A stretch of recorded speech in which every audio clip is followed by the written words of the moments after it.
പ്രധാനമന്ത്രി നരേന്ദ്രമോദിയുമായി മുഖ്യമന്ത്രി വി ഡി സതീശന്റെ കൂടിക്കാഴ്ച ആരംഭിച്ചു. ലോക് കല്യാൺ മാർഗിലെ പ്രധാനമന്ത്രിയുടെ വസതിയിലാണ് കൂടിക്കാഴ്ച. വിനിത വിജി വിവരങ്ങളുമായി ചേരുന്നു. വിനിത, മുഖ്യമന്ത്രിയായ ശേഷമുള്ള ആദ്യ കൂടിക്കാഴ്ചയ്ക്ക് ആ രീതിയിൽ പ്രാധാന്യമുണ്ട്. പിന്നീട് നമ്മുടെ മെട്രോ, നമ്മുടെ എയിംസ്, നമ്മുടെ തുറമുഖ വികസനം, ബാക്കി കാര്യങ്ങളിലൊക്കെ സഹകരണം അഭ്യർത്ഥിക്കുക ആദ്യ പ്രൈം പ്രയോറിറ്റി ആവില്ലേ വിനിത?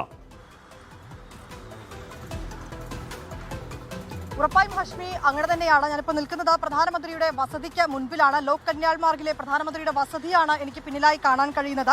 ഈ വസതിയിലാണ് ഇപ്പോൾ മുഖ്യമന്ത്രി വി ഡി സതീശൻ എത്തിയിരിക്കുന്നത്. അവർ പ്രധാനമന്ത്രിയുമായുള്ള കൂടിക്കാഴ്ച വസതിയിൽ ആരംഭിച്ചിട്ടുണ്ട്. ഏതാണ്ട് അരമണിക്കൂറോളമാണ് പ്രധാനമന്ത്രിയുമായുള്ള കൂടിക്കാഴ്ചയ്ക്കായി മുഖ്യമന്ത്രിക്ക് സമയം അനുവദിച്ചിട്ടുള്ളത്. ആദ്യഘട്ടത്തിൽ പ്രധാനമന്ത്രിയുടെ ഓഫീസായ സേവാതീർത്ഥത്തിലായിരിക്കും കൂടിക്കാഴ്ച എന്നാണ് അറിയിച്ചിട്ടുണ്ടായിരുന്നത്. എന്നാൽ പിന്നാലെ മുഖ്യമന്ത്രിയെ വസതിയിലേക്ക് വിളിച്ച് വസതിയിൽ വെച്ച് തന്നെയാണ് പ്രധാനമന്ത്രിയുടെ വസതിയിൽ വെച്ച് തന്നെയാണ് ഇപ്പോൾ ഈ കൂടിക്കാഴ്ച നടക്കുന്നത്. ഹാഷ്മി സൂചിപ്പിച്ചതുപോലെ കേരളത്തെ സംബന്ധിച്ചിടത്തോളം കേരളത്തിന്റെ എയിംസ്, ദേശീയപാത വികസനം ഉൾപ്പെടെയുള്ള നിരവധി ആവശ്യങ്ങളുണ്ട്, നിരവധി വികസന പ്രവർത്തനങ്ങളുണ്ട്.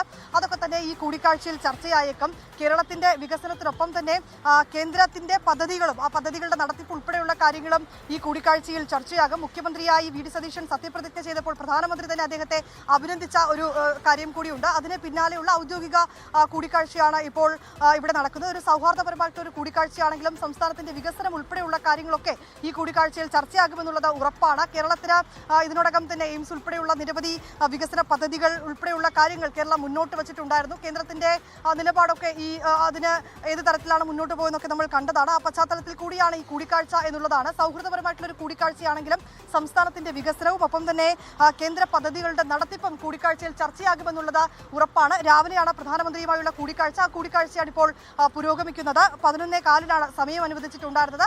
അരമണിക്കൂറോളം ആ കൂടിക്കാഴ്ച നീണ്ടു നിൽക്കും. അതിനുശേഷം ഇന്ന് ഉച്ചയ്ക്ക് 2:30 ധനമന്ത്രി നിർമ്മല സീതാരാമനെ മുഖ്യമന്ത്രി കാണുക. അത് നിർണായകമായിട്ടുള്ളൊരു കൂടിക്കാഴ്ചയാണ്. കാരണം സംസ്ഥാനത്തെ സംബന്ധിച്ചിടത്തോളം സംസ്ഥാനത്തിന്റെ ധനവകുപ്പ് കൂടി മുഖ്യമന്ത്രി തന്നെയാണ് കൈകാര്യം ചെയ്യുന്നത്. ഇനിയുള്ള GST കൗൺസിൽ യോഗങ്ങളിലെല്ലാം ധനവകുപ്പിനെ പ്രതിനിധീകരിച്ച് മുഖ്യമന്ത്രി തന്നെയായിരിക്കും പങ്കെടുക്കുക. സംസ്ഥാന സർക്കാരിനെ സംബന്ധിച്ചിടത്തോളം കടുത്ത സാമ്പത്തിക പ്രതിസന്ധി ഉണ്ടെന്നുള്ള വിലയിരുത്തൽ കൂടിയുണ്ട്. ഈ ഘട്ടത്തിൽ കേന്ദ്രം അത് ഏത് രീതിയിൽ സഹായം നൽകുന്ന ഉൾപ്പെടെയുള്ള കാര്യങ്ങളൊക്കെ നമ്മൾ കാത്തിരുന്ന് കാണേണ്ടതായിട്ടുണ്ട്. ഇക്കാര്യങ്ങളൊക്കെ തന്നെയായിരിക്കും ധനമന്ത്രിയുമായുള്ള കൂടിക്കാഴ്ചയിലും ചർച്ചയാകുന്നത്. ഈ നികുതി വിഹിതത്തിൽ കൂടുതൽ വിഹിതം വേണമെന്നടക്കമ്പോൾ കേരളത്തിന് കാലാകാലങ്ങളുള്ള ആവശ്യമാണ്. ആവശ്യങ്ങൾ ഒരിക്കൽ കൂടി മുഖ്യമന്ത്രി വി ഡി സതീശൻ ഒരിക്കൽ കൂടി ഉന്നയിക്കുമെന്ന കാര്യത്തിൽ തർക്കം വേണ്ട. അതൊക്കെ പക്ഷേ അനുവദിച്ച് കിട്ടുമോ എന്നൊക്കെ കാത്തിരുന്ന് കാണേണ്ടതാണ്. എയിംസ് ഈ പോയ ബജറ്റിൽ ഏതാണ്ട് കിട്ടുമെന്ന് നമ്മളെല്ലാവരും ഉറപ്പിച്ചതാണ്. ഇവിടുത്തെ BJP നേതൃത്വം അടക്കം ഉറപ്പിച്ചതാണ്. ലാസ്റ്റ് ഒടുവിൽ കുഞ്ഞ് സംരക്ഷണ പദ്ധതിയൊക്കെയാണ് നമുക്ക് കിട്ടിയത്. അപ്പോൾ അത് ബജറ്റ് തന്നെ വേണമെന്നില്ല. എയിംസ് പ്രഖ്യാപിക്കുന്നത് ബജറ്റ് തന്നെ വേണമെന്നില്ല. അതല്ലാതെ ഔട്ട് ഓഫ് ബജറ്റിലൊക്കെ പ്രഖ്യാപിക്കാവുന്നതേ ഉള്ളൂ. അപ്പോൾ അതെന്തായാലും എയിംസ് വേണമെന്ന ആവശ്യം മുഖ്യമന്ത്രി ഒരിക്കൽ കൂടി ഉന്നയിക്കാൻ പോകുന്നു. നടപ്പാക്കി കിട്ടുമോ എന്നൊക്കെ നമുക്കത് കാത്തിരുന്ന് കാണേണ്ടതാണ്.